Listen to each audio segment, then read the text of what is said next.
Hi friends, இன்றைக்கி தமிழின் தொன்மை சிறப்பு திராவிடம் தொடர்பான செய்திகளில் டே 4. பழந்தமிழரின் வாழ்வு எதன் அடிப்படையில் தொடங்கியது? அறத்தின் அடிப்படையில் தொடங்கியது. அறத்தின் அடிப்படையில் தொடங்கியது அப்படின்றாங்க. அறத்தின் வழியே பொருளை கண்டது, அவ்வறத்தின் வழியே இன்பத்தினை எட்டியது. அக்காலத்தே அறம், பொருள், இன்பம், வாழ்வை தமிழர் பெற்றிருந்தனர் அப்படின்றாங்க. அடுத்த கொஷின், டேஷை கை கொண்டதினால் வீடு என ஒன்று வெண்டாதாயிற்று அப்படின்றாங்க. அதாவது அறத்தினை கை கொண்டதினால் வீடு என ஒன்று வெண்டாதாயிற்று அப்படின்றாங்க. பழந்தமிழர் டேஷ் வழியினர் அப்படின்னா, பழந்தமிழர் யார் தான்? அன்பு வழியினர். அன்பு வழியினர். இந்த கொஷின், பழந்தமிழர் டேஷ் வழியினர்னா அன்பு வழியினர். அறத்துக்கே டேஷ் சார்பு என்பதனை பழந்தமிழர் நன்கு உணர்ந்திருந்தனர் அப்படின்னா, அன்பு சார்பு என்பதனை பழந்தமிழர் நன்கு உணர்ந்திருந்தனர் அப்படின்றாங்க. அடுத்த கொஷின், அன்பை போற்றியது போலவே வீரத்தினையும் ஏற்றி போற்றினர் பழந்தமிழர். எப்படி அன்பை போற்றுறாங்களோ அதே போல் வீரத்தினையும் ஏற்றி போற்றினர் பழந்தமிழர். 56, களிறு எறிந்து பெயர்தல் காளைக்கு கடனே என கூறுவது டேஷ் இப்பாடல் வரி உணர்த்துவது அப்படின்னா, புறநானூறு வீரத்தை முதன்மையாக்குகிறது அப்படின்றாங்க. புறநானூறு வீரத்தை முதன்மையாக்குகிறது. களிறு எறிந்து பெயர்தல் காளைக்கு கடனே என கூறுவது டேஷ் இப்பாடல் வரி உணர்த்துவது. புறநானூறு வீரத்தை முதன்மையாக்குகிறது. அடுத்த கொஷின், வீரமற்ற ஆடவரை அக்கால பெண்டிதர் மணந்து கொள்ள விழைய மாட்டார்கள் அப்படின்றாங்க. ஒரு வீரமற்ற ஆடவரை என்ன பண்ண மாட்டாங்க? அந்த காலத்து பெண்கள் என்ன பண்ண மாட்டாங்கன்னா, மணந்து கொள்ள மாட்டாங்களாம்.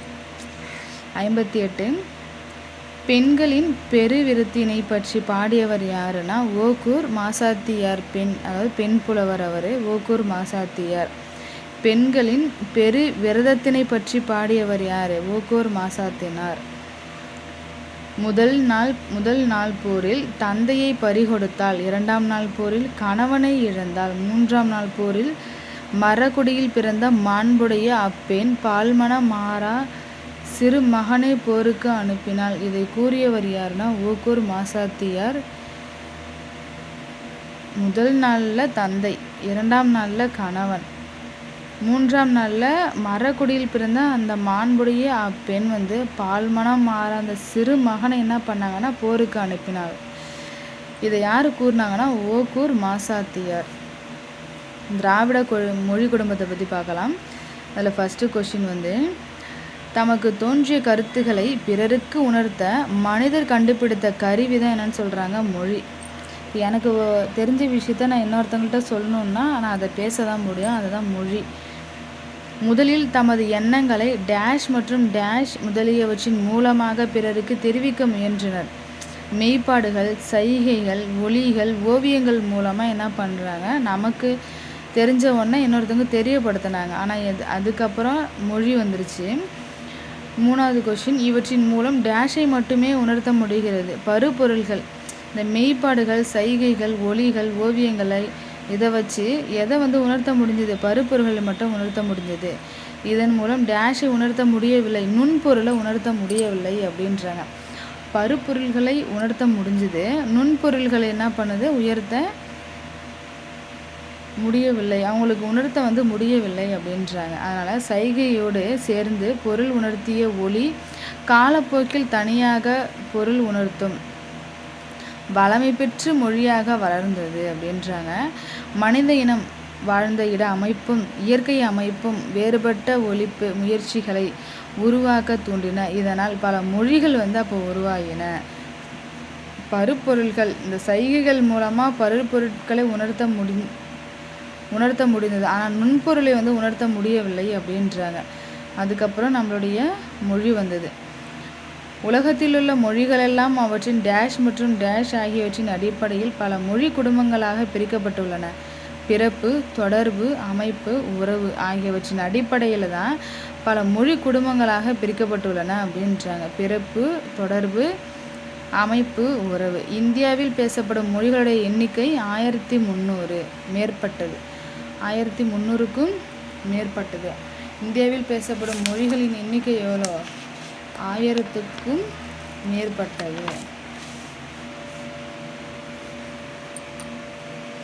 இந்தியாவில் பேசப்படும் மொழிகளை டேஷ் மொழி குடும்பங்களாக பிரிப்பர். அதாவது குடும்பங்களாக பிரிப்பர். 4 மொழி குடும்பங்களாக பிரிக்கிறாங்க. 4 இதெல்லாம் பிரிண்டிங் மிஸ்டேக்குன்னு நினைக்கிறேன். 4 மொழி குடும்பங்களாக பிரிப்பர். இந்தோ ஆசியா மொழிகள், திராவிட மொழிகள், ஆஸ்திரேலியா ஆசிய மொழிகள், சீன திபெத்திய மொழிகள் 4 மொழி குடும்பங்களாக பிரிச்சிருக்காங்க. அந்த 4 மொழி என்னென்ன அப்படின்னா இந்தோ ஆசிய மொழிகள், திராவிட மொழிகள், ஆசிய மொழிகள், சீன திபெத்திய மொழிகள். 10வது கொஷின், இந்தியாவை மொழிகளின் காட்சி சாலை என்று கூறியவர் யாருன்னா அகத்தியலிங்கம். இம்பார்ட்டண்டான கொஷினு.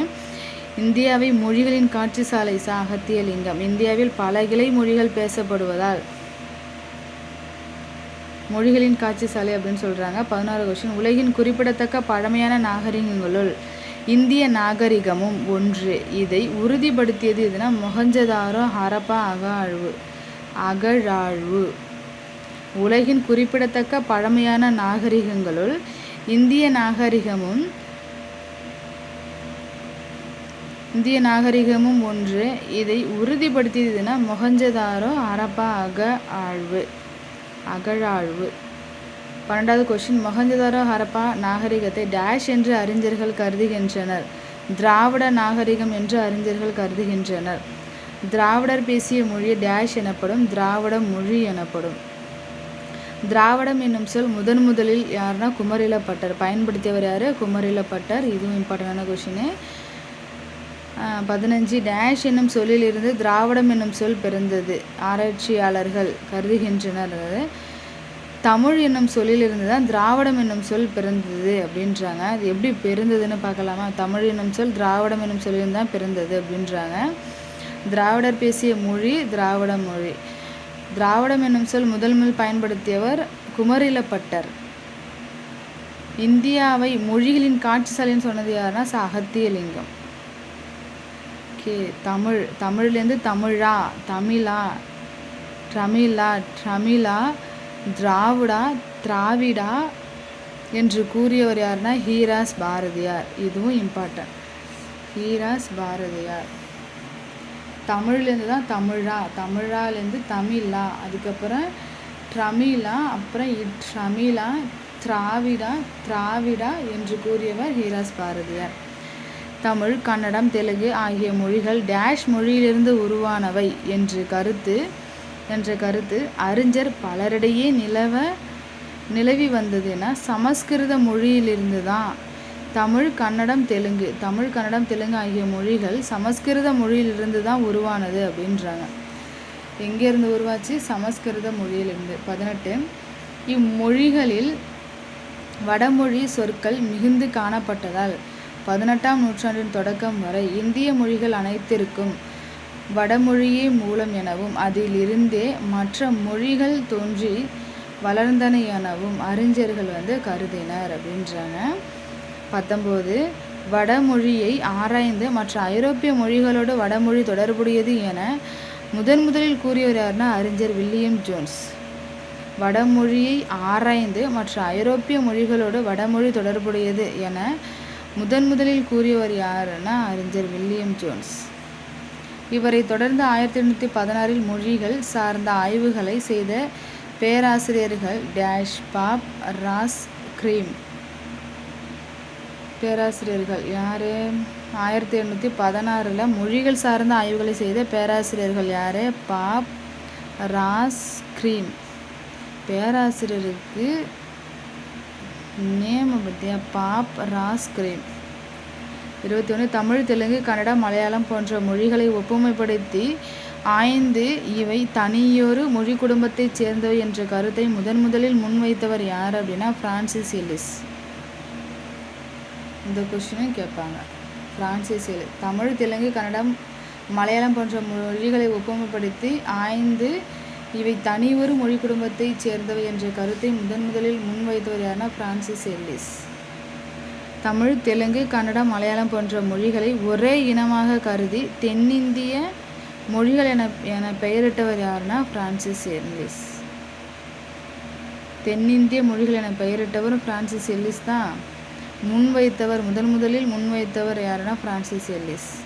தமிழ், தெலுங்கு, கன்னடம், மலையாளம், மால்தோ, தோடா, கோண்டி முதலான மொழிகள் அனைத்தையும் இணைத்து தமிழியன் என்று பெயரிட்டதோடு இவை ஆரிய மொழிகளிலிருந்து மாறுபட்டவை என்று கருதியவர் யாருன்னா ஹோக்கன். இதே கருத்தை கொண்டிருந்தவர் யாருன்னா மார்க்ஸ் முல்லர். எந்த கருத்தை? தமிழ், தெலுங்கு, கன்னடம், மலையாளம், மால்தோ, தோடா, கோண்டி முதலான மொழிகள் அனைத்தையும் இணைத்து தமிழியன் என்று பெயரிட்டதோடு இவை ஆரிய மொழிகளிலிருந்து மாறுபட்டவை என்று கருதியவர் யாருன்னா ஹோக்கன். திராவிட மொழிகளின் ஒப்பிலக்கணம் எனும் நூலை எழுதியவர் யாருன்னா கால்டுவெல். திராவிட மொழிகளின் ஒப்பிலக்கணம் எனும் நூலை எழுதியவர் யாருன்னா கால்டுவெல். திராவிட மொழி குடும்பங்கள் ஆரிய குடும்பத்தில் இருந்து வேறுபட்டவை எனவும் இம்மொழிகள் சமஸ்கிருத மொழிகளுள் செல்வாக்கு செலுத்தியுள்ளன என குறிப்பிட்டவர் என நூல் டேஷ் கால்டுவெல் அப்படின்னா திராவிட மொழிகளின் ஒப்பிலக்கணம். ஓகே, திராவிட மொழிகளின் ஒப்பிலக்கணம். ஆன்சர் 28. திராவிட மொழிகளின் ஆய்விற்கு பங்களிப்பு செய்தவர்கள் குறிப்பிடத்தக்கவர் யார் அப்படின்னா Caldwell, Sten Konow, K V. Subbaiah, L V. Ramaswami, Burrow Emeneau, Kamil Zvelebil, Andronov, தேப்போ மீனாட்சி சுந்தரம். திராவிட மொழிகள் ஆய்விற்கு பங்களிப்பு செய்தவர் யாருன்னா இவங்க எல்லாம். திராவிட மொழி குடும்பம் மொழிகள் பரவிய நில அடிப்படையில் டேஷ் மற்றும் டேஷ் மூன்றாக வகைப்படுத்தப்பட்டுள்ளன. தென் திராவிடம், நடு திராவிடம், வட திராவிட மொழிகள். இந்த இடத்துல நடு திராவிடம்,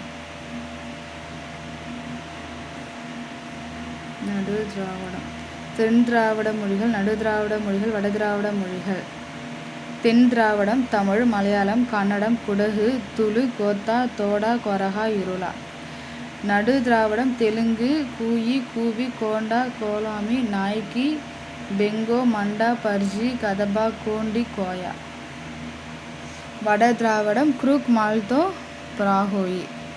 அது ஈஸி. வட திராவிடம் குரூக், மால்தோ, பிராஹி 3ஓட முடிஞ்சிருது.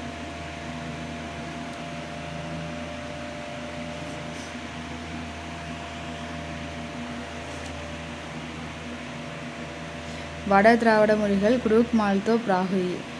பட்டியலில் உள்ள திராவிட மொழிகளின் எண்ணிக்கை இது மொத்தம் 24. அண்மையில் கண்டறியப்பட்ட எருகலா, தங்கா, குறும்பா, சோழியா ஆகிய 4 மொழிகளை சேர்த்து திராவிட மொழிகளுடைய எண்ணிக்கை மொத்தம் 28. 24ல் இந்த 4 சேருது, அப்போ 28. இந்த 4 சேருது, அப்போ 28.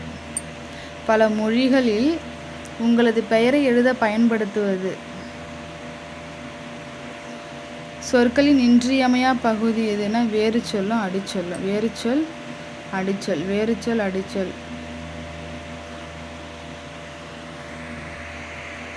Okay, thank you.